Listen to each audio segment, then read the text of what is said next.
What's up everyone? Welcome to another video, and in this one I want to share with you how you can make your home office awesome. But more specifically, 5 things you can keep in mind if you're looking to revamp your current home office or if you're looking to start completely from scratch and make your dream space. So let's get right into it.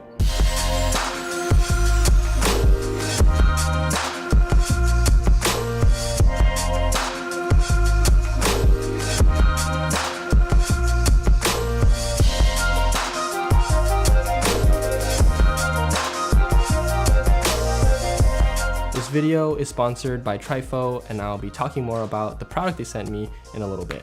Now, the first thing that I do with any new space, and especially with this home office, was thinking about color scheme. The color scheme that you want to use for your setup is really important because that is going to dictate all the products that you buy, and it's going to make the whole process so much smoother if you lock in which colors you want to roll with. Now, I've broken down color scheme into 3 categories. That is base, accent, and textures. Now, for base, that really just means like the main color your setup will be or main color your room will be. In this case, for my setup, I used white as the base color, or that's what most of the walls are. Now, the second element to the color scheme is your accent color. And for this room, I decided to paint this one wall behind me Dolphin Gray by Benjamin Moore. As soon as you walk in, you see the gray wall, and it kind of anchors you to look at the gray wall and the artwork on it. And so that's a good thing. You don't want to walk into a room where that doesn't feel like there's really any like base or anchor to anything, because visually you just look like one empty room, especially if you don't have a bunch of stuff in it just yet. But also it just adds a nice contrast when you have an accent color. So that's why I chose gray and white as the base and accent color. And just another tip when it comes to painting your room with the base and accent color, you don't want to have a darker base color. So what do I mean by that? Well, this room is mainly white, but I don't want to make it mainly gray and then have a white accent wall. That would look a little odd in my opinion. So you always want to make sure your accent color, your accent wall is darker than your base color. And last but not least, on the color scheme, you want to make sure you figure out what textures and materials you want in your setup. So for me in this room, I have a lot of black metal and a lot of walnut wood. Those were kind of the 2 elements that I wanted to carry out as a theme amongst all the products that I buy, amongst all the things that I wanted to leave in this room as far as furniture and details go. It's kind of no different than when you're getting dressed for the day and you match your shoes with a certain color you're wearing in your shirt or with a watch, any of that kind of stuff. It's the same concept with a space. You want to make sure you're tasteful about it and not overly done, but it's really nice to have a consistent texture and material throughout your home office setup. Now, the next element to making your home office setup awesome is making sure that it's functional, or the functionality behind your setup. Now, the best way to explain this is that every product that you buy, every corner, every wall of your office space or your home office should serve a purpose, and it should be something or an area that you use on a regular basis, or else you're just kind of wasting space.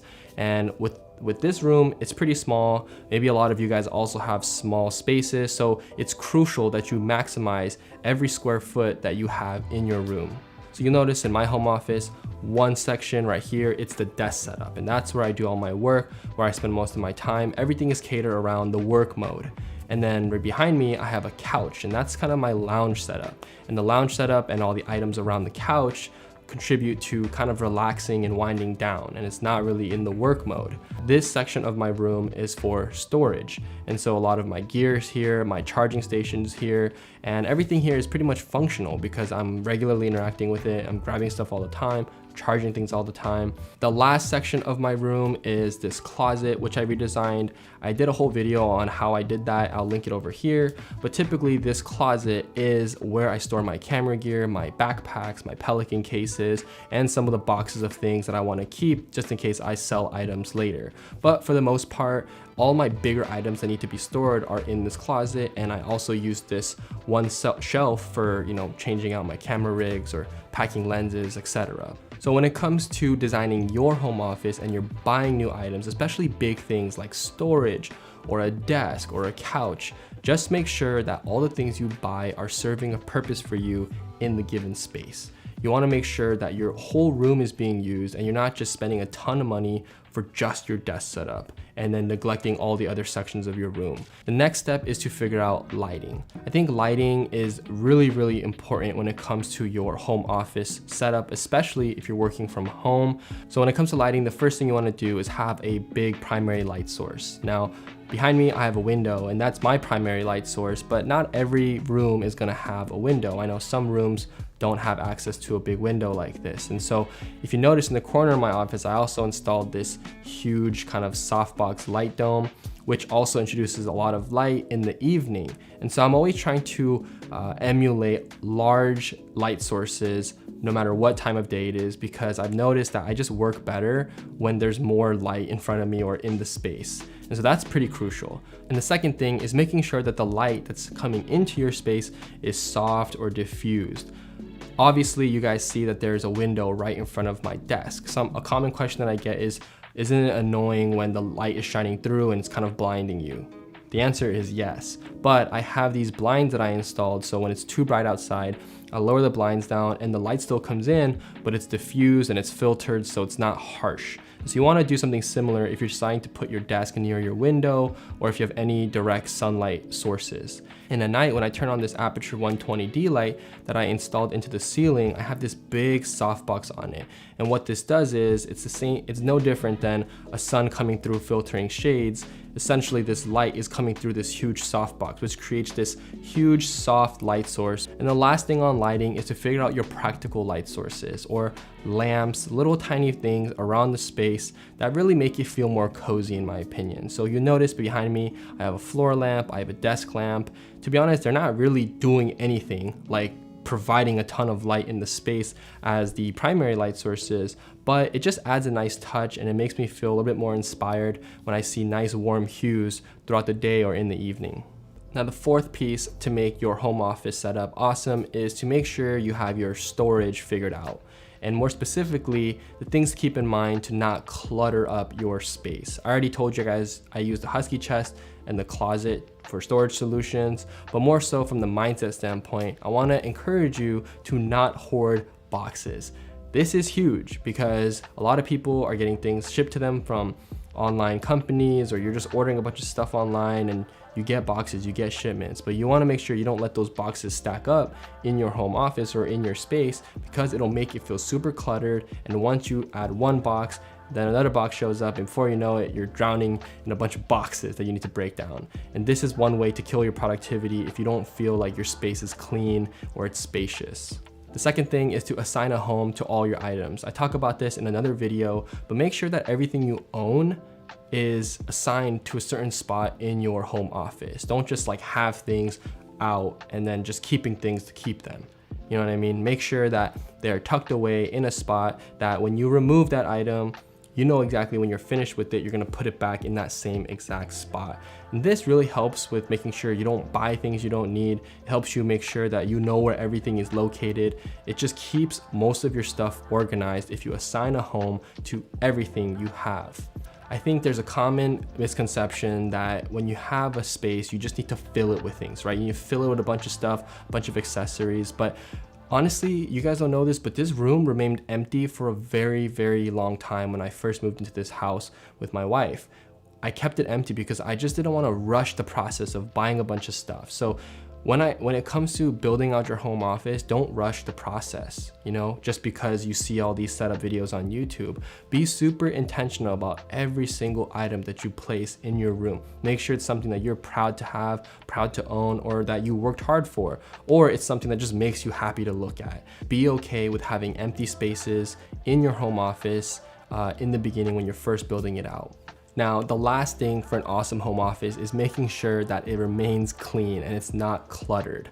And there's a few things I want to share with you on how I keep the home office clean, how I maintain it. And the first thing is with vacuuming, or a robot vacuum cleaner that I have, which brings me to the sponsor of this video. And the sponsor is Trifo, and they were kind enough to send me their Lucy robot vacuum cleaner. This is an AI-based robot vacuum cleaner. It's super high tech. It has an app. It's able to control no-go zones, to do certain sections of the house. It works on carpet, it works on hardwood, and we've been really enjoying this robot vacuum cleaner. It also has a mop and a vacuuming function. It's really easy to use and maintain the Lucy robot vacuum cleaner because it has a dock which it will go to automatically. You can start and stop it from your phone, from the app. And to clean out the tray, you literally just take it out and you empty the tray. It's super easy to use. Another crazy feature about this product is that it uses AI and sensors to make sure it doesn't fall off the stairs, or to make sure it avoids obstacles or objects in the way.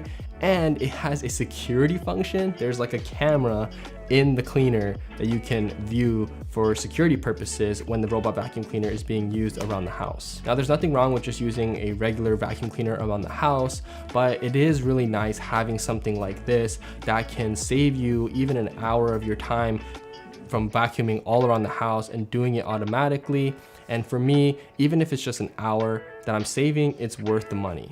So if you guys are interested, I will link it down below. And Trifo, thank you so much for sponsoring this video. Some other things that I do to keep the space clean is I keep a microfiber cloth handy in my desk drawer. So I'll use this to like clean surfaces or clean my desk, clean my monitor. It's always nice just to have a cloth at your disposal. And also I'll often use compressed air. This is kind of something that I've just seen my parents use growing up all the time, but typically you can get it at your nearest like electronics store, or like some grocery stores even have it on the shelves. But typically I'll just use this to clean some of the dust that builds up on my desk, especially around the keyboard and around the speakers, that I can't really get the microfiber cloth to go into those small nooks and crannies. So I'll use compressed air. And I know this is simple, but have a trash can with a lid in your home office. Don't just have an exposed trash can, because when you have an exposed trash can, things will just pile up in there, and before you know it, you walk in, it's like everything looks nice, and then boom, you have like a trash can with a bunch of stuff in it. So make sure you have a trash can with a lid on it. I have one that's small that just remains under my desk, and that's one way to make sure that no trash or that kind of small wrappers and papers and things sit on your desk. If you adopt these 5 things and keep them in mind, it will help make the process easier. At least these are things that I wish I would have known or heard about when I was first designing this home office setup. So make sure to think about the color scheme, the layout and functionality of the space, think about lighting, think about storage solutions, and how you plan to keep the space clean. Honestly, I don't even know where this video fits into. It's not really like a home office tour. It's more so just like tips on how to make a better home office setup. So hopefully you guys enjoyed it. But other than that, if you are still watching this video, please hit that subscribe button. I would really appreciate it, trying to get more subscribers so I can make more videos for you guys. And if you have any feedback or comments, leave them down below. Make sure to give the video that thumbs up, and I'll see you guys in the next one. Peace.